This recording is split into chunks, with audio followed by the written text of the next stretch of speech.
What if I told you that the people who notice absolutely everything are often the ones saying the least? I know, it should be the other way around, but stay with me for a second, because what I am about to share with you completely changed the way I see certain people in my life, and it might just change the way you see yourself too. Some people have a secret, and it is not a superpower. It is not something handed to them at birth like a gift with a ribbon on it. It is not even something most of them chose. The secret is a different kind of processing, a way of moving through the world, through conversations, through rooms full of people that picks up on things most people walk right past. And science is starting to explain exactly what is happening inside them. I know what you are thinking. That sounds like something people just say to make sensitive people feel better about themselves. But here is the reality. This shows up consistently in psychological research,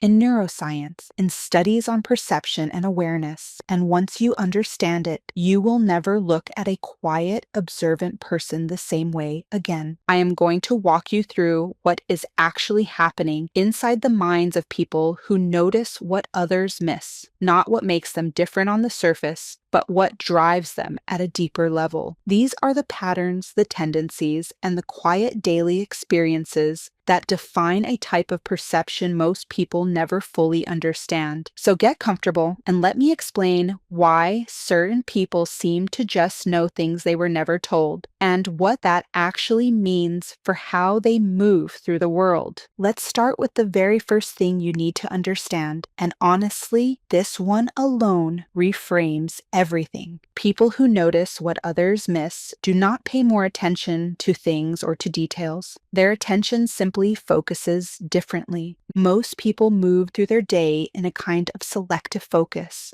Their brain filters out the majority of sensory and social information coming at them and keeps only what seems immediately relevant. It is an incredibly efficient system. It is also a system that misses a lot. For people who notice what others miss, that filter works differently. It lets more in, not because they are trying harder, not because they are more disciplined or more focused, but because something in the architecture of how their brain processes the world is set to a wider aperture. Just before we continue, my name is Jaina, and we just launched this channel for people passionate about psychology and human behavior. Just like you, the goal is to understand the hidden mechanisms behind people, emotions, and social interactions. If you want to help us keep going and improve the videos, think about subscribing. It's free and it makes a huge difference for us. Okay, let's continue.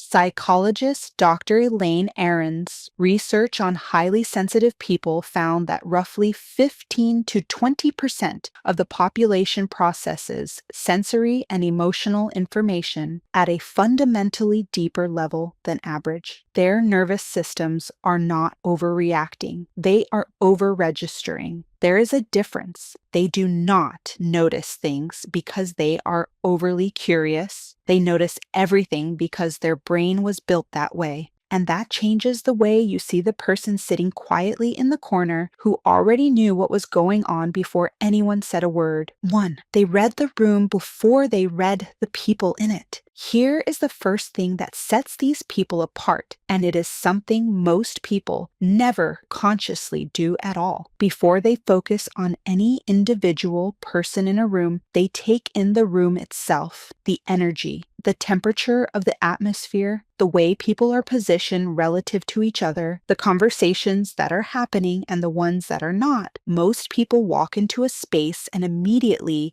engage with the people they know or with whoever is talking the loudest. People who notice what others miss do something different first. They pause, even if just for a second or 3, and let the entire energy of the room settle into them before entering any conversation. Psychologists call this environmental scanning, and research on social awareness has found that people who do it consistently are significantly more accurate at detecting group dynamics, unspoken tension, and social subtext compared compared to those who go straight to talking with others. It is not a technique they learned. For most of them, it is simply what happens naturally. They walk in, something in them settles and listens before it speaks. And by the time they engage with anyone directly, they already have a map of the room that most people around them never built at all. This is why they sometimes seem to already know things. They do. They just gathered the information differently from the room itself before a single conversation started. 2, they notice what changed, not just what is there. Here is the misunderstanding that follows these people everywhere. People assume they are detail-oriented in the sense that they notice small things. And yes, sometimes they do, but that is not really the core of what makes them different. What they are exceptionally good at is noticing what is different from last time, what shifted, what is missing that used to be there,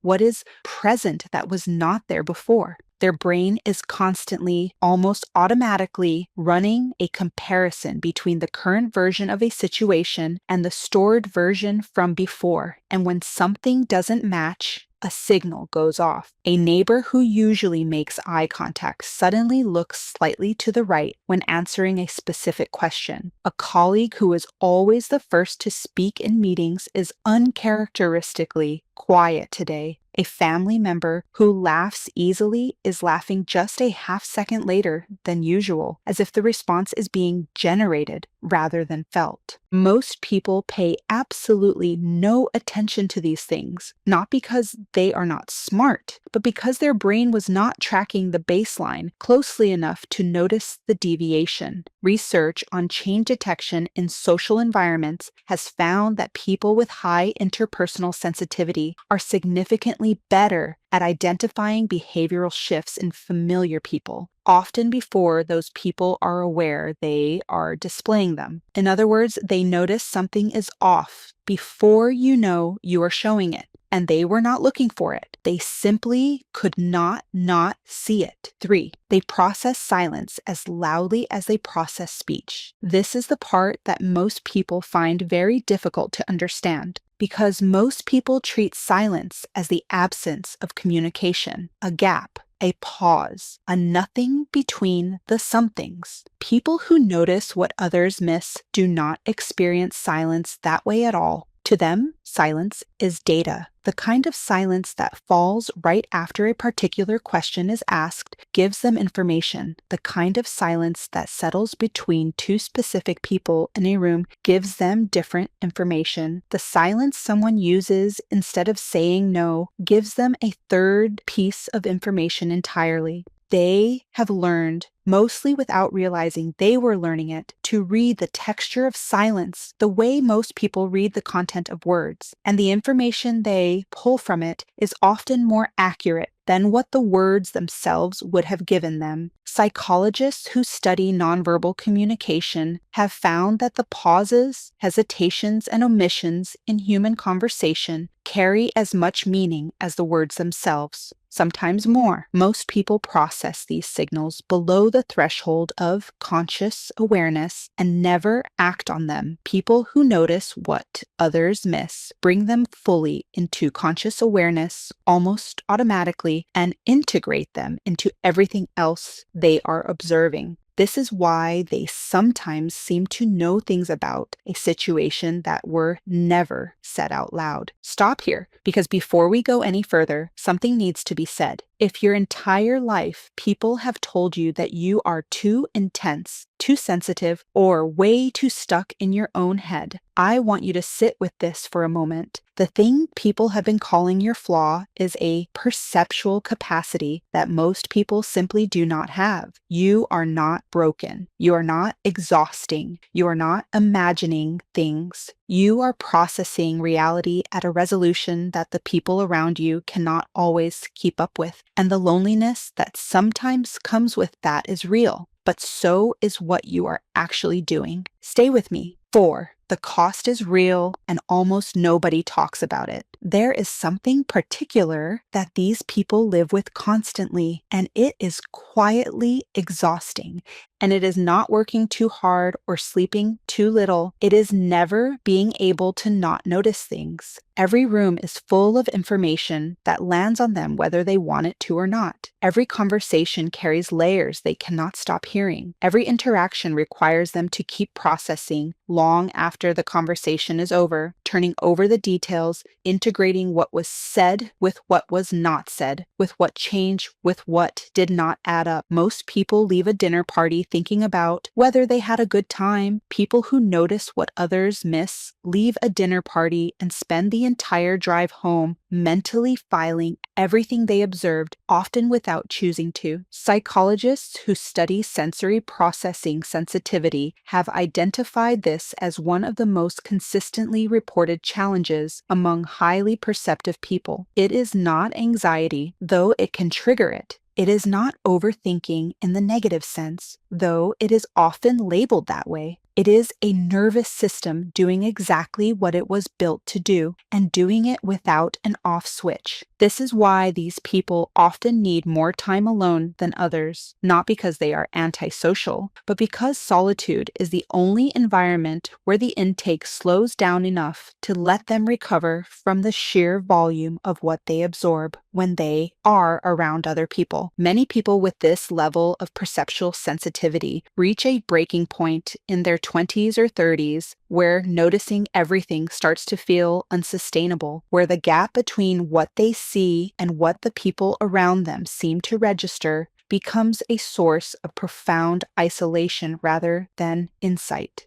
And here the path splits. Some learn to bury the perception entirely. They train themselves to stop at the surface, to take things at face value, to stop listening for what is underneath. And it brings relief for a while, but something goes quiet in them, and it does not fully come back. The ones who find a different way through discover something harder and more durable. They learn not to shut the perception down, but to choose more carefully what they do with it. And that shift changes everything. 5. What this capacity actually builds in a person who learns to work with it. It does not arrive as a revelation. It arrives on a sunny morning when you realize that what used to overwhelm you is now simply information. That what used to feel like a burden is starting to feel like fluency. That you have slowly, without quite noticing it happening, become someone who moves through the world with a kind of clarity that has no name, but that other people feel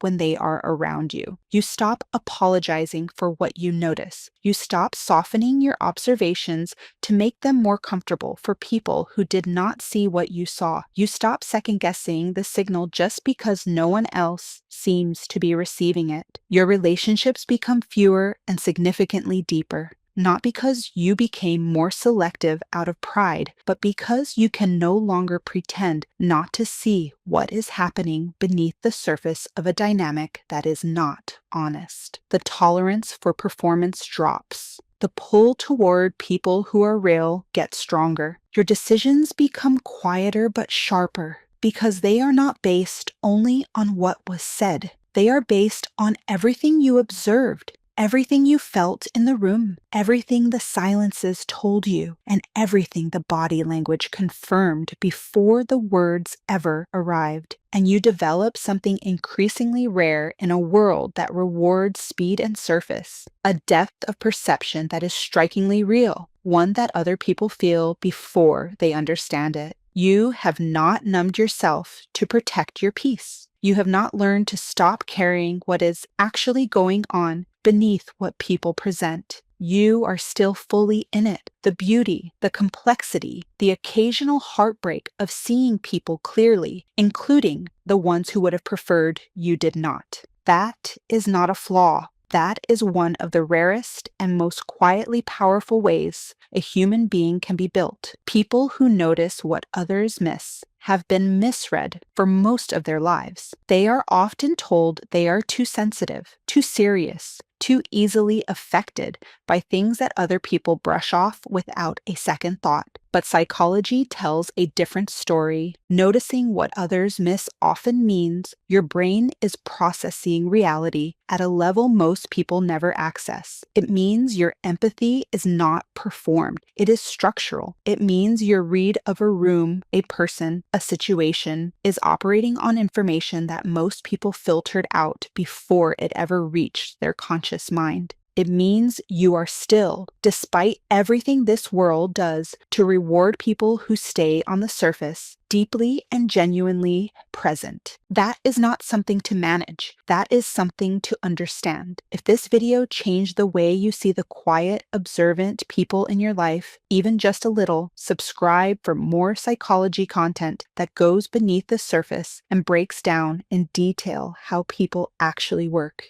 And leave a comment. Have you always noticed things that other people seem to miss? And did anyone ever make you feel like that was a problem? I will see you in the comments.